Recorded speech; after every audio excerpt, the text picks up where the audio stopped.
Bueno, vamos a continuar con el segundo módulo. El doctor Mata está en una entrevista, así que voy a empezar yo directamente.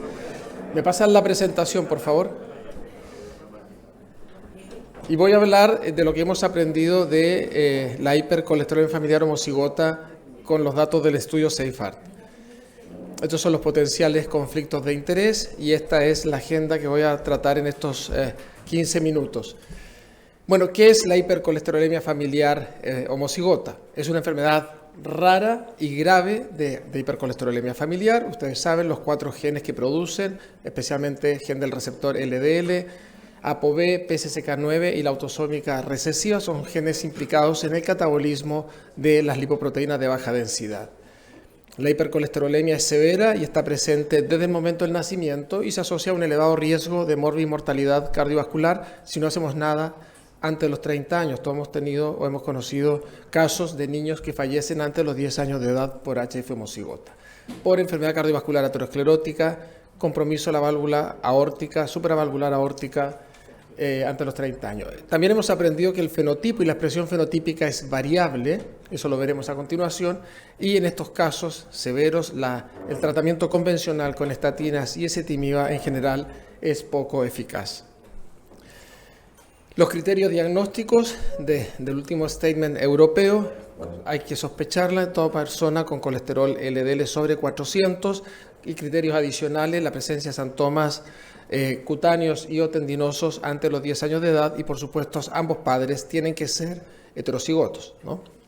Y donde ha habido probablemente más novedad es en la aproximación genética, los criterios genéticos. Hoy por hoy se habla ya no hablamos de hipercolesterolemia familiar homocigota verdadera, decimos, por ejemplo, variantes bialélicas, hemos aprendido mucho, patogénicas o probablemente patogénicas en un gen, esas son las monogénicas, en el gen del receptor el 90%, ApoB, PCSK9 o la autosómica recesiva. Si son 2 copias idénticas, es lo que se conocía anteriormente como la homocigota verdadera o simple. Si son 2 variantes distintas en el mismo gen, es lo que se conocía antiguamente como heterocigota compuesta. Y cuando son 2 variantes en 2 genes distintos, es la digénica. Bueno, es la nueva nomenclatura que hay desde el punto de vista de la genética en este caso. Aquí tenemos los hallazgos de una niñita con HF homocigota que detectamos en una de las jornadas que hicimos hace muchos años, y a la derecha una paciente ya adulta. Vamos a ver cada vez más adultos con hipercolesterolemia familiar homocigota, con una gran expresión, por supuesto. Como ven ustedes aquí, el arco corneal, los santomas en los extensores de la mano y también en el codo. También hemos aprendido la prevalencia ha cambiado, es una enfermedad que sigue siendo rara, pero vean ustedes cómo en el año 73 la prevalencia, y eso quedó durante muchos años, era 1 por 1 millón de habitantes en la población general. Y con los datos de Dinamarca y datos de Holanda, especialmente con estudios genéticos, ya estamos hablando de 1 por 300.000 a 1 por cada 400.000 sujetos en la población general. Por lo tanto, en España se estiman que hay entre 100, 110 a 130 casos con HF homocigota. La severidad del cuadro depende en parte, no solo, pero la genética tiene un papel importante, pero depende en parte de la actividad residual del receptor. Al estar los 2 alelos mutados, lógicamente la expresión de la proteína del receptor y su actividad va a variar dependiendo del tipo de genética, dependiendo del tipo de variante. Y tenemos las variantes de alelo nulo que se traducen en un receptor negativo cuando tienen menos del 2% de actividad, y cuando hay del 2 al 25 se habla de alelo defectuoso o receptor defectuoso. Y vean ustedes cómo los pacientes o las personas que tienen variantes de alelo nulo son generalmente con niveles más altos de colesterol LDL, muy poca respuesta al tratamiento convencional y desarrollo más temprano de la enfermedad cardiovascular. Este es un metaanálisis reciente que incluyó a más de 600 pacientes con diagnóstico clínico y o genético de HF homocigota. Y lo que es interesante es que desde la era preestatina a la era postestatina, la prevalencia, en este caso de infarto de miocardio, fue la misma, el 15%, 1 de cada 7 pacientes. Sin embargo, lo que más evidencia hubo es que se retrasó el inicio de la enfermedad. Es decir, el inicio de la enfermedad era 16 años en la era preestatina, el primer evento, y pasó a ser 27 años en la era postestatina. Y lo mismo con la mortalidad cardiovascular. Y con estenosis aórtica también es interesante este metaanálisis que nos dice que si vemos la prevalencia de estenosis aórtica en la era preestatina y en la era postestatina, se reduce considerablemente la prevalencia de forma significativa, la prevalencia del 57 al 35%, pero también se produce un cambio en que aquí tenemos la proporción de los pacientes que son supravalvular, que son 47, casi 1 a 1, estenosis supravalvular o estenosis aórtica, y vean con el tratamiento con estatina cómo pasamos a tener más estenosis aórtica que estenosis supravalvular. La estenosis supravalvular es colesterol, la estenosis aórtica es más calcificación. Bueno, esta fue la primera publicación que se hizo del estudio SafeHeart de los pacientes homocigotos, y era para que vean ustedes, aquí tenemos según el tipo de variante, alelo nulo o alelo defectuoso, con tratamiento, sin tratamiento, pero lo que es interesante es que si uno aplicaba los criterios diagnósticos que había en aquel momento para hacer el diagnóstico de HF homocigota, que ustedes recordarán que era más de 500 sin tratamiento o más de 300 con tratamiento, el 50% solamente cumplía esos criterios, especialmente aquellos que tenían mutaciones más graves. Luego colaboramos con la Red Iberoamericana de Hipercolesterolemia Familiar y aportamos los casos de España a los casos que habían descrito en Hispanoamérica, y más o menos lo mismo, pero lo que es interesante es que aquí hay una población de niños muy grande, más de 120 niños, y lo que observamos acá es que los pacientes con lo que sería actualmente variantes bialélicas idénticas, ¿no es cierto? O sea, lo que sería la homocigota verdadera versus la heterocigota compuesta, que son variantes distintas, los niveles de colesterol eran más altos en la verdadera que en la compuesta, tanto en adultos como en niños. Y en aquellos que tenían al menos un alelo nulo, o sea, que tenían al menos un alelo grave de los heredados, tenían un diagnóstico más temprano, niveles más elevados de colesterol total y colesterol LDL y un mayor porcentaje de santomas. Y en la enfermedad cardiovascular también había mayor frecuencia de enfermedad cardiovascular mayor en aquellos que tenían alelos nulos, mayor prevalencia de estenosis valvular aórtica, y los eventos ocurrían a una edad más temprana. Es decir, los pacientes con variantes más graves son los que expresan mucho antes y más gravemente la enfermedad. Y si ustedes ven aquí, por ejemplo, en los niños había más prevalencia de enfermedad valvular aórtica y en los adultos más prevalencia de enfermedad coronaria. Bueno, y ahora hicimos un análisis, ¿no es cierto?, que ha salido publicado recientemente de qué es lo que estaba pasando con los pacientes homocigotos en el SafeHeart. Allá una mediana de seguimiento de 11 años. Aquí ya tenemos 39 casos en lugar de los 31 descritos inicialmente en el 2016. La edad de diagnóstico fue a los 24 años, el diagnóstico molecular, 42 años la edad actual y 19 son mujeres. Bueno, aquí tienen la distribución, hay más variantes idénticas bialélicas que los diferentes. La prevalencia de santoma es 72%, el LDL sin tratamiento muy elevado, 555, edad de inicio de tratamiento 13 años y la mediana de años de tratamiento 22. O sea, estos yo creo son números buenos, estamos empezando el tratamiento más tempranamente. Y en cuanto a enfermedad cardiovascular, vean ustedes cómo al momento de la inclusión había 13 casos, 13 pacientes que habían tenido algún evento. El número de eventos total era 27 y la mediana edad era 31 años. Y cuando hacemos el corte ahora, después de la inclusión, con todo lo que ha significado el avance en el tratamiento y en la mejora en el tratamiento de estos pacientes, casos con 9 eventos solamente son 6, 3 han fallecido y el número total de eventos son 8. Según el tipo de mutación, vean ustedes cómo los que tienen mutaciones más severas hacen la enfermedad más temprana. La edad mediana es 13 años, en los que tienen alelos defectuosos, 47 años. Y aquí podemos ver cómo ha cambiado, ¿no es cierto?, del 2016 a la fecha, los tratamientos y los niveles de colesterol. Brevemente, pasamos basal sin tratamiento 555, el 2016, recuerden ustedes que en esa publicación había solo 2 casos con aféresis y estaban todos con estatina y ezetimiba, no había nada más. Algún caso había entrado con algún anticuerpo monoclonal en algún ensayo clínico. Actualmente tenemos LDL de la mediana 122. El porcentaje de casos con colesterol LDL conseguido por debajo de 100 es 36% y 4 pacientes, un 10% por debajo de 70. Y aquí tenemos los grandes cambios. ¿Hemos mejorado el uso de estatina de alta intensidad? Sí, pasamos del 31% al 92%. El uso de ezetimiba es más o menos similar, entre el 85 y el 90%. Pero vean aquí, inhibidores PCSK9, en esta publicación teníamos uno. Este es un análisis intermedio que hicimos, que fueron 12, pero en el 2024, 21 pacientes en algún momento del seguimiento empezaron inhibidores de PCSK9 y al final del seguimiento quedaron solamente 11. ¿Por qué? Porque los médicos consideraron que el paciente o la respuesta no era adecuada o no conseguía meta y decidió cambiar otro tratamiento.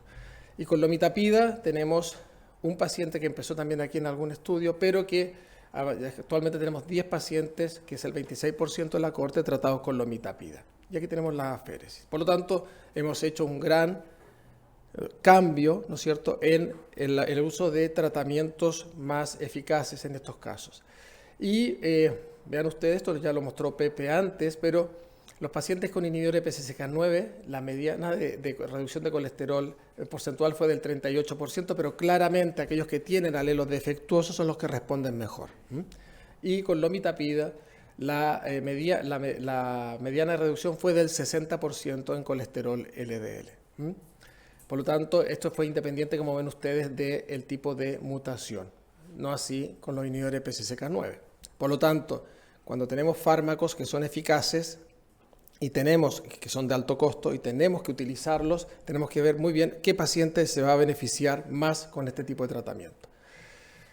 Y esto ya lo mostró Pedro también, ¿no? Que hemos conseguido un aumento en la sobrevida de pacientes libres de eventos. Y en aquellos que tienen alelos defectuosos, vean ustedes que es 56 años y en los que tienen al menos un alelo nulo es de 35 años. Y esto contrasta, y esto pongo esta diapositiva que probablemente debería haber sido la primera, estos son unos datos de Mabushi publicados en el año 89 y datos de Goldstein del año 83, era preestatina. En la era de preestatina, vean ustedes, estos son los homocigotos en Japón, 6 pacientes de 10 habían fallecido o fallecen en el seguimiento, la edad mediana 27. Nosotros estamos mejorando eso desde que salieron las estatinas al mercado y con los nuevos tratamientos farmacológicos. Y esta famosa curva que ustedes conocen, ¿no?, que la hemos visto tantas veces. Causas de fallecimiento. Miren ustedes aquí, en la era preestatina, por debajo de los 10 años, por debajo de los 15 años, la mayoría de los chicos, ¿no?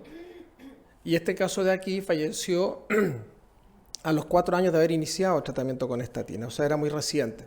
Pero actualmente, vean, después de los 2000, tenemos aquí gente mayor, 92 años, la mujer con HF homocigota más longeva conocida. Genotipada, HF homocigota, fallecida a los 92 años. Por lo tanto, hay otros factores más allá, ¿no es cierto?, de la genética que están explicando la sobrevida de estos pacientes, pero la genética es importante. Y ya para ir terminando, los famosos objetivos de tratamiento. El último documento de consenso equipara a los pacientes con HF homocigota como los pacientes de muy alto riesgo, es decir, lo que conocemos, LL por debajo de 55, LL por debajo de 70, etc. Pero sin embargo, todos somos conscientes, y también lo son las guías, que dicen la mayoría de los pacientes con HF homocigota no van a conseguir esas metas. Es muy difícil conseguirlas con los tratamientos actualmente posibles. Vean ustedes lo que conseguimos nosotros con lomitapida, ¿no es cierto?, y con el tratamiento con estatina y ezetimiba. Con Pedro siempre hemos discutido mucho el tema de las metas en colesterol LDL y siempre decimos lo mismo, si llegamos a un paciente con un HF homocigota y conseguimos un LDL por debajo de 100, nos tenemos que dar con un canto en los dientes, porque es tremendamente difícil.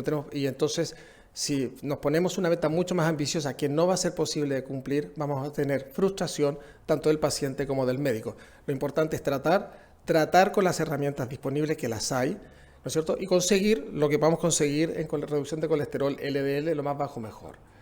Los mensajes finales: hagamos el diagnóstico precoz, comencemos el tratamiento farmacológico precozmente, ojalá no más allá de los 2 años de vida.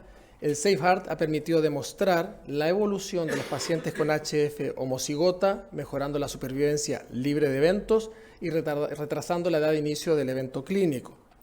El uso de la imagen en la valoración del riesgo, esto es un tema también que se puede discutir luego en la discusión, cuándo usar el ecocardiograma, cuándo usar el angioTAC coronario. Y los nuevos tratamientos permiten reducciones importantes en el colesterol LDL que no habíamos visto anteriormente con el tratamiento con estatinas y con ezetimiba en la mayoría de nuestros pacientes. Y esto tendrá, por supuesto, una repercusión en la reducción de eventos, aunque no consigamos las metas propuestas con las distintas guías de práctica clínica habitual. Dicho eso, muchas gracias. Para seguir con el programa, vamos, seguir. Y ahora, sí, para ir a un tiempo, porque si no, don Pedro después se nos pone ahí un poquito nervioso. Ahora vamos a hacer otra conexión Zoom, ¿no? Con José Luis Díaz de Coruña. Ahí está José Luis. José Luis, ustedes lo conocen, nos va a hablar de eficacia y seguridad de evinacumab en los pacientes con HF homocigota. José Luis, adelante. Buenos días, Rodrigo. Gracias a la Fundación, el doctor Mata, por vuestra amable invitación un año más. En esta ocasión, por cuestiones asistenciales y organizativas, pues no puedo asistir presencialmente. Desde aquí un fuerte abrazo a todos los amigos y amigas que seguro estáis compartiendo una jornada muy productiva. Bueno, pues tú lo has dicho, eficacia y seguridad de evinacumab en la HF vía alélica. Algo ya has comentado de esto en tu presentación, el pronóstico y, en definitiva, el riesgo cardiovascular de las personas con HF vía alélica depende en gran medida tanto del genotipo como de la concentración de LDL a lo largo de la vida, ¿no? De manera que vamos desde, digamos, un perfil más favorable, que podrían ser bialélicos para ganancia de función PCSK9, hasta las formas más graves, las bialélicas por alelo nulo en homocigosis, ¿no? Esto condiciona en cierta medida el tratamiento, de manera que, como bien sabéis, las terapias clásicas dependientes de la expresión de receptores LDL van a ser tanto más eficaces cuanto más lejos estemos de estas formas de alelo nulo, ¿no?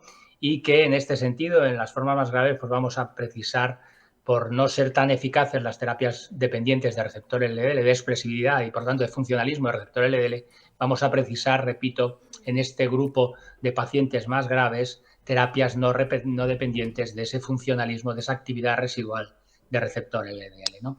Y en este sentido, junto a la lipoproteína féresis y lumitapida, evinacumab es una terapia que no depende del funcionalismo de la actividad residual de receptores LDL, ¿no? Como bien sabéis, es un anticuerpo monoclonal que actúa contra angiopoietina like 3 y siendo angiopoietina like 3 la diana terapéutica de de evinacumab, vamos a ver realmente cómo actúa este enzima, ¿no? Angiopoietina 3 es de alguna forma una molécula de síntesis hepática que entorpece todo el catabolismo de las lipoproteínas en general, actúa a distintos niveles.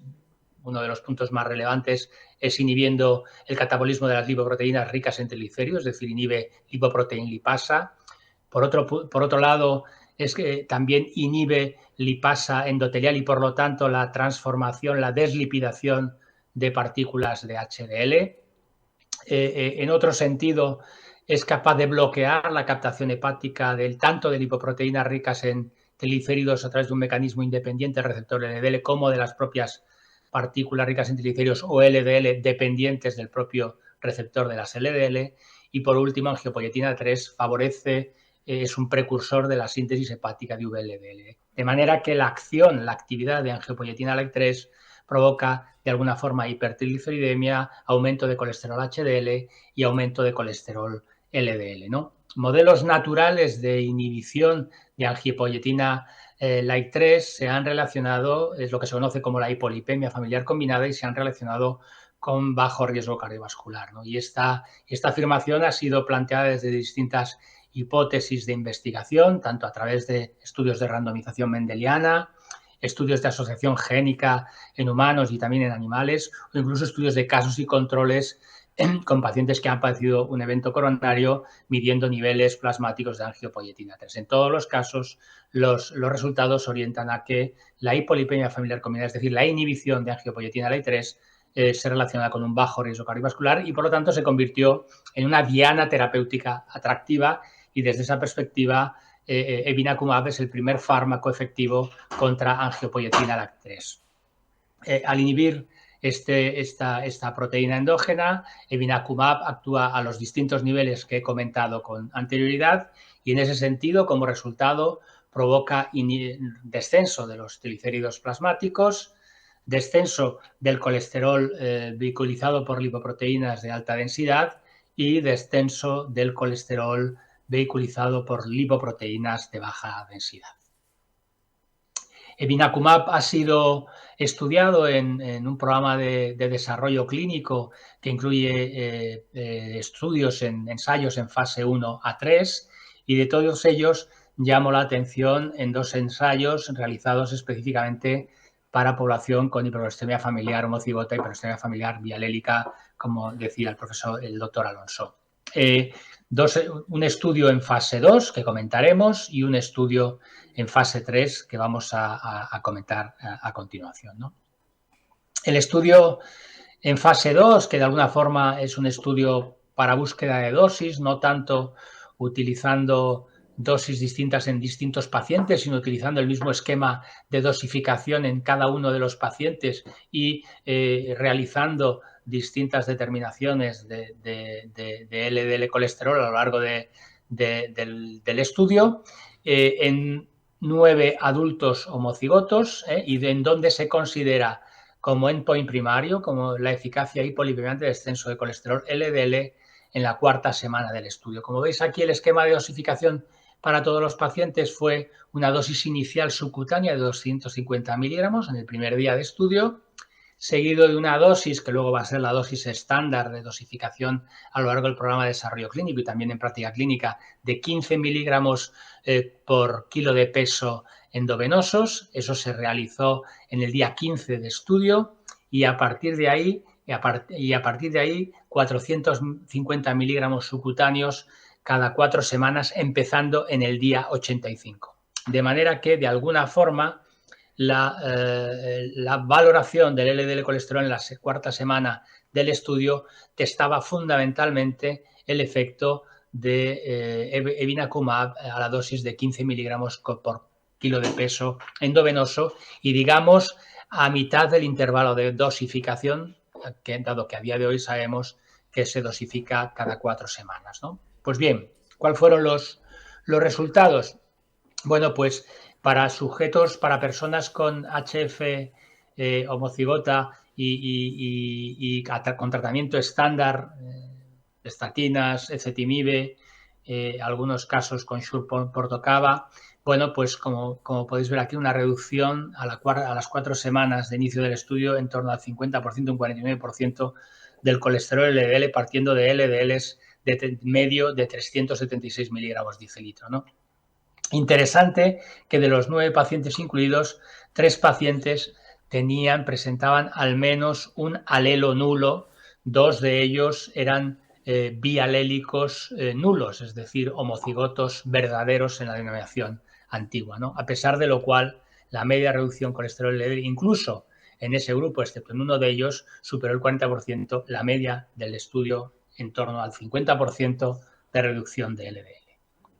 El estudio en fase 3, en este caso, es un estudio enfrentado a placebo, doble ciego, en una proporción 2:1 evinacumab placebo 1, 2 evinacumab placebo 1, a la dosis que os decía que es la dosis estándar de 15 miligramos por kilo de peso cada 4 semanas endovenoso y en el que se incluyeron 65 sujetos con HF homocigota de al menos 12 años de edad, ¿no?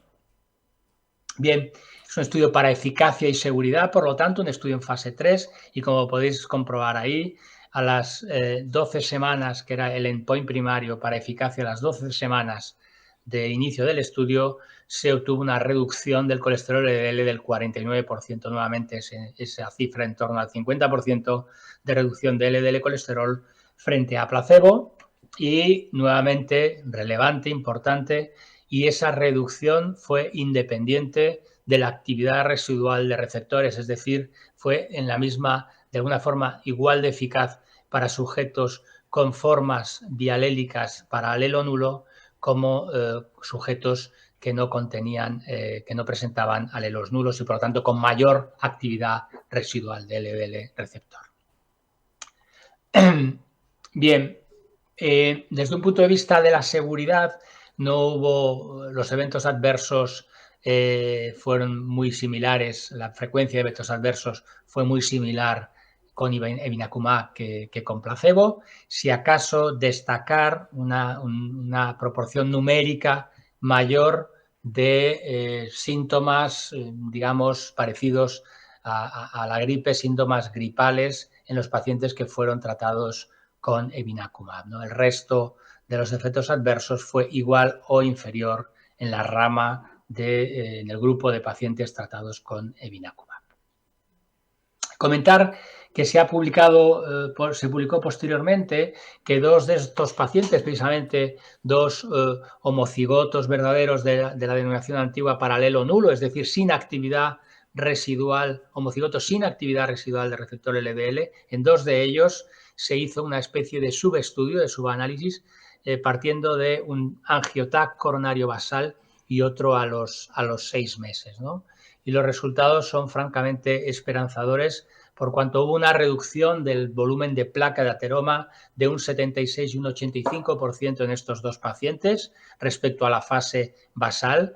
Y esto es posible, comentaba Rodrigo en su presentación, esa cifra de 100, de conseguir que al menos estos pacientes estuvieran, los pacientes con HF homocigota bialélica estuvieran por debajo de 100. Bueno, pues esta regresión del volumen de ateroma fue posible porque efectivamente estos pacientes, además de evinacumab, estaban recibiendo lipoproteína aféresis, estaban recibiendo programa de aféresis en ambos casos, y como veis aquí se pasó de unas cifras mucho más elevadas, tanto pre como posaféresis, antes de evinacumab que después de evinacumab, rozando digamos, el LDL medio en el tiempo en torno a 100 y, por supuesto, después de la aféresis muy por debajo de 100, ¿no?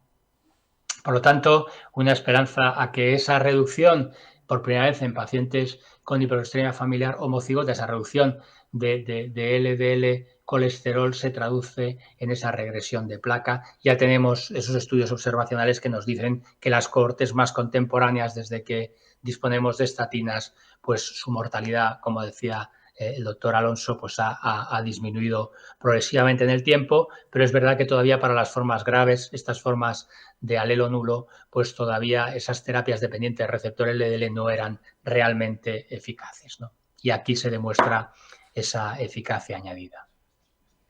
Bien, con todo ello, con este ensayo clínico en fase 3, pues al final la Agencia Europea de Medicamento, hace ahora 3 años, autorizó evinacumab para el tratamiento de adultos y adolescentes a partir de los 12 años de edad con hipercolesterolemia familiar homocigota, ¿no? Decir que en nuestro país estamos pendientes de financiación, a pesar de esta autorización todavía no lo tenemos financiado en el sistema público de salud, y comentar que hay en marcha un ensayo clínico en Aviento con tres partes claramente diferenciadas, un programa clínico para pacientes, para personas con HF homocigota y edad entre 5 y 11 años. Recordad que la evidencia previa es hasta a partir de los 12 años de edad. Bueno, pues hay este estudio, este programa, que os voy a presentar las dos primeras partes, la parte A y la parte B, ¿no? La parte A es un ensayo en fase 1B con 6 pacientes con HF homocigota y es un estudio para ver fundamentalmente farmacocinética y tolerabilidad de evinacumab en niños de 5 a 11 años de edad, ¿no? Como veis, partiendo de una simulación, de un modelo de lo que ocurre en sujetos de mayor edad, la observación de lo que pasa con la farmacocinética de evinacumab tras una única dosis es muy parecida a lo que ocurre en sujetos de mayor edad. Por lo tanto, desde este punto de vista y el clínico de la tolerabilidad, no hay ningún problema para que pudiera ser utilizado a estas edades, aunque no era un objetivo de este estudio decir que a las 8 semanas de estudio tras una única dosis hubo una reducción del LDL próxima en torno al 40%. Esta es la parte A, digamos. La parte B es un ensayo en fase 3 en abierto, también en abierto, con la misma dosis de evinacumab, 15 miligramos por kilo de peso cada 4 semanas. Es un estudio seguimiento a 24 semanas y objetivar nuevamente una reducción. Estos sujetos, 14 sujetos, no eran los que habían participado en la fase 1B, eran otros sujetos. Una reducción, como digo, en torno a un 50% de colesterol LDL. Y cuando miramos la respuesta individual de cada uno de esos 14 sujetos, vemos que en la mayoría de los casos ese 50% fue superado y que solo 2 sujetos hubo una respuesta paradójica con un aumento de colesterol LDL. En el resto de los casos sí que hubo una clara reducción, ¿no? Por lo tanto, parece que ahora está en marcha la parte C de este programa, en la que los pacientes de la fase 1, de la parte A y de la parte B han sido incluidos en abierto para un seguimiento a 48 semanas, fundamentalmente para testar también eficacia en el tiempo, pero sobre todo seguridad a la espera de una aprobación futura en este perfil de pacientes, ¿no? Por lo tanto, conclusiones, es muy sencillo. Evinacumab es un fármaco eficaz con una reducción en torno al 50% de colesterol LDL y hasta la fecha, digo, porque al final el programa de desarrollo clínico incluye en torno a unos 600 pacientes, pues hasta la fecha seguro en el tratamiento de personas con HF vía alélica, incluyendo las formas más graves, es decir, homocigotos para alelo nulo y por lo tanto sin actividad residual de receptor LDL. Y nada más, muchas gracias. Muchas gracias, José Luis. Te esperamos en unos 15 minutos para las preguntas.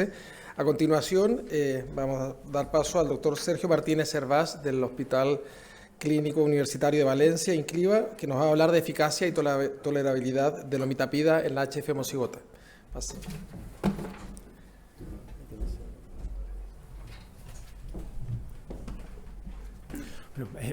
Buenos días. En primer lugar, agradecer a la Fundación y en especial a Pedro Mata el haberme invitado a estar aquí con todos vosotros. Y yo en los próximos 15 minutos voy a hablaros sobre lomitapida. Haré una pequeña introducción para centrar el tema y posteriormente hablaré sobre estudios, ensayos clínicos y vida real a nivel europeo. Y en la última parte lo que mostraré es la experiencia de algunos pacientes que tenemos en nuestro centro.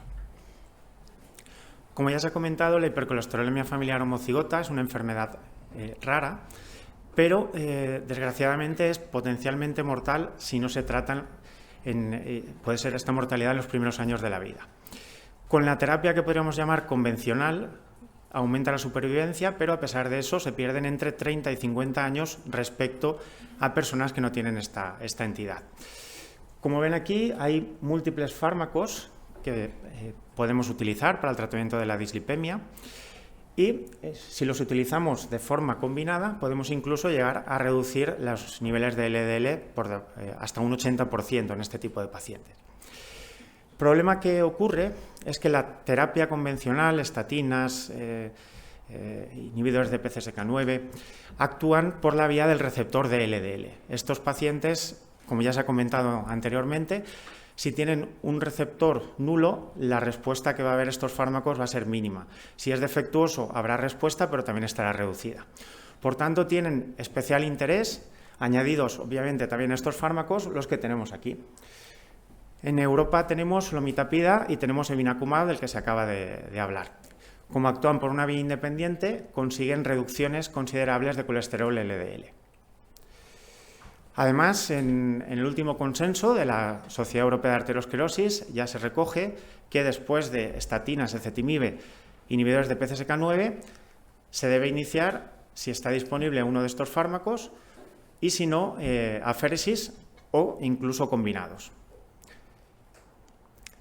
¿Y qué es lomitapida? Pues lomitapida es un fármaco que se administra vía oral, tiene diferentes dosis, entre 5 y 60 miligramos, que es inhibidor de MTP, de forma que bloquea la síntesis hepática de VLDL y la síntesis a nivel intestinal de kilomicrones.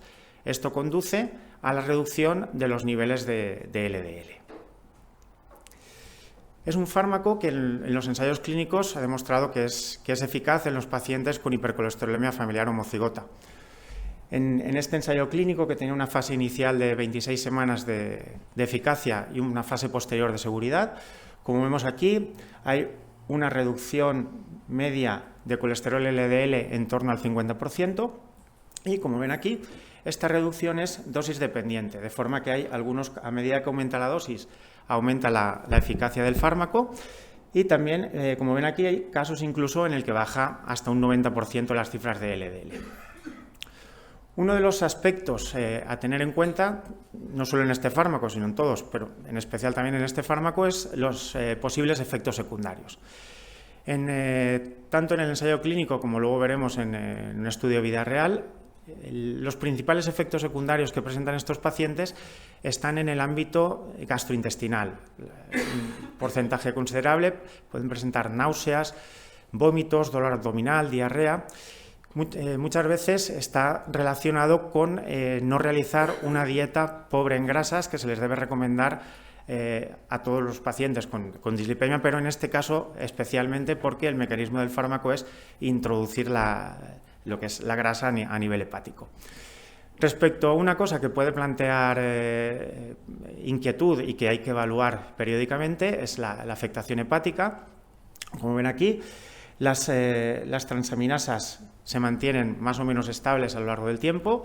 En este ensayo en concreto hubo aproximadamente un 30% que subieron las transaminasas, pero por debajo de 5 veces el nivel de límite superior de normalidad, y sí que hubo 4 pacientes en las que las transaminasas subieron considerablemente, más de 10 veces el límite superior de normalidad, pero 3 de esos 4 pacientes habían abusado de alcohol a lo largo del ensayo clínico. Por tanto, aparte de dar el fármaco, es importante incidir en las medidas higiénico-dietéticas en este tipo de pacientes.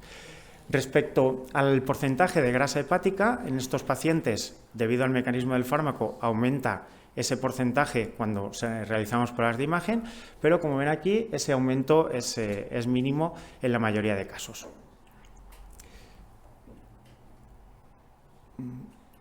No funciona el...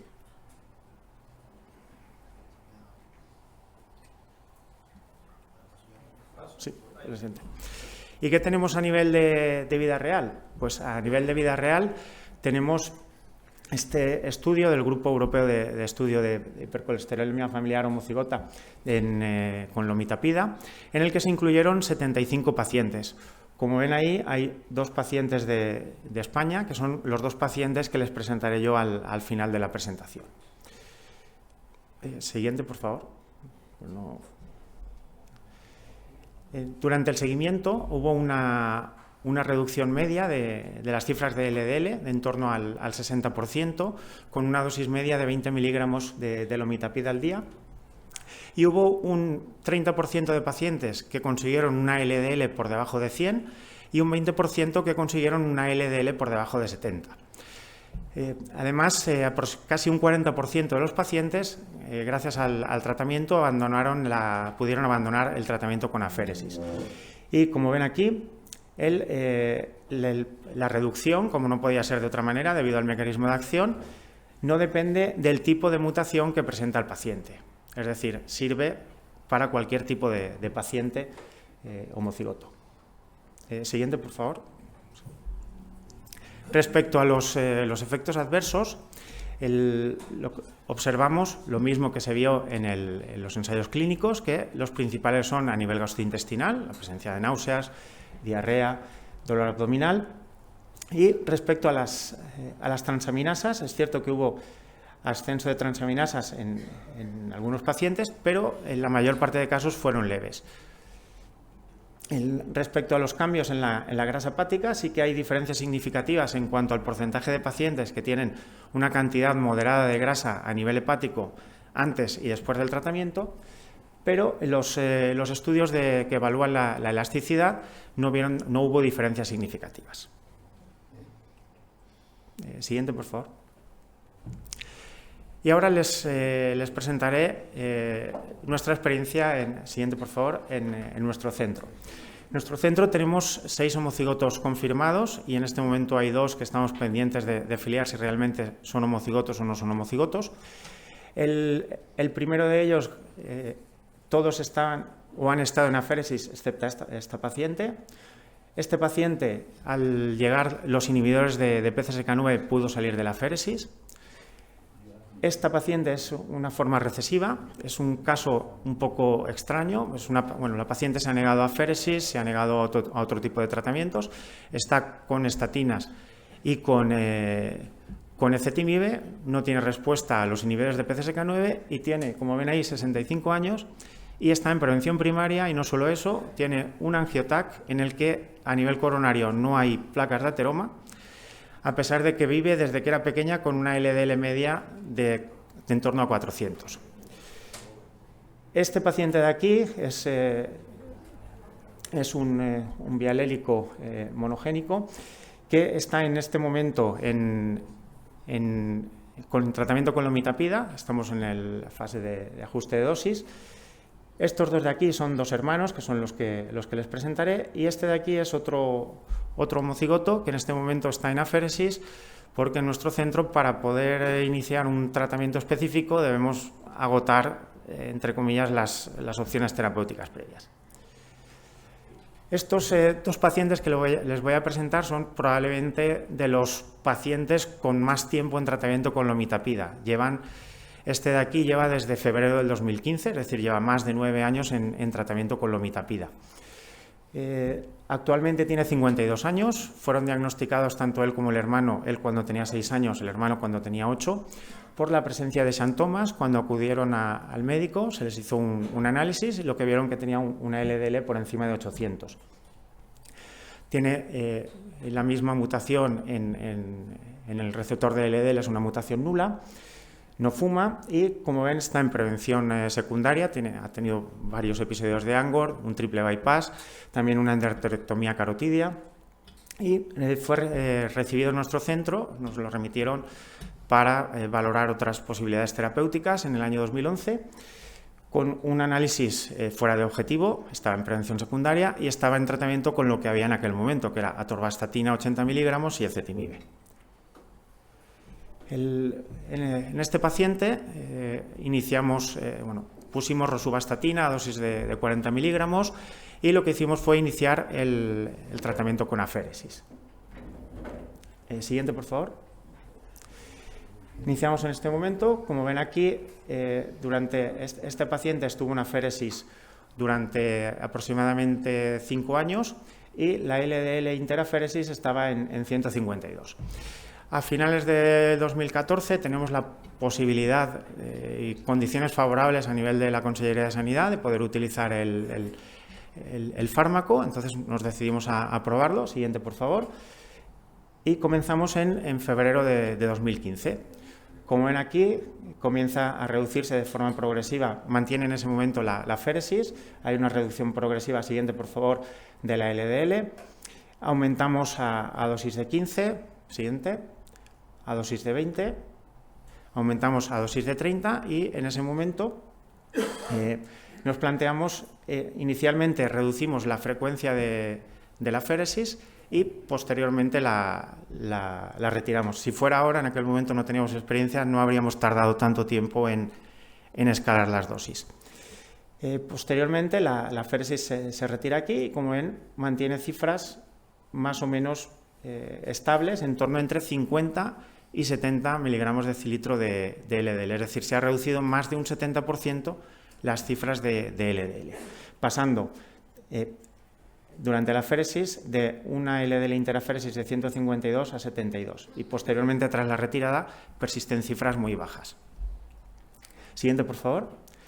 Respecto a los efectos secundarios, el paciente, los que ha notificado han sido náuseas y dolor abdominal, que sobre todo coinciden cuando no hacía la dieta. Al principio, a pesar de que insistíamos, este paciente se portaba peor que su hermano y este no hacía la dieta correctamente. Comía grasas y cuando comía grasas pues tenía muchas molestias digestivas y había también aumento de transaminasas. Aquí ven que hay diferentes picos de transaminasas, siempre por debajo de 3 veces el nivel superior de normalidad, es decir, en esos casos no hay que hacer ningún ajuste de dosis del fármaco, y coinciden con los periodos en los que se produce la escalada de dosis, que posteriormente descienden y, como ven aquí, en los últimos años se mantiene más o menos estable. Siguiente, por favor. Este es el hermano mayor del paciente anterior, que se diagnosticó también por el mismo motivo, obviamente tiene la misma mutación que su hermano. Y este además tiene una particularidad, es que tuvo a los 21 años una glomerulonefritis mesangial IgA que le ocasionó una insuficiencia renal y fue necesario trasplante renal. Hubo un rechazo de ese trasplante y fue necesario un segundo trasplante.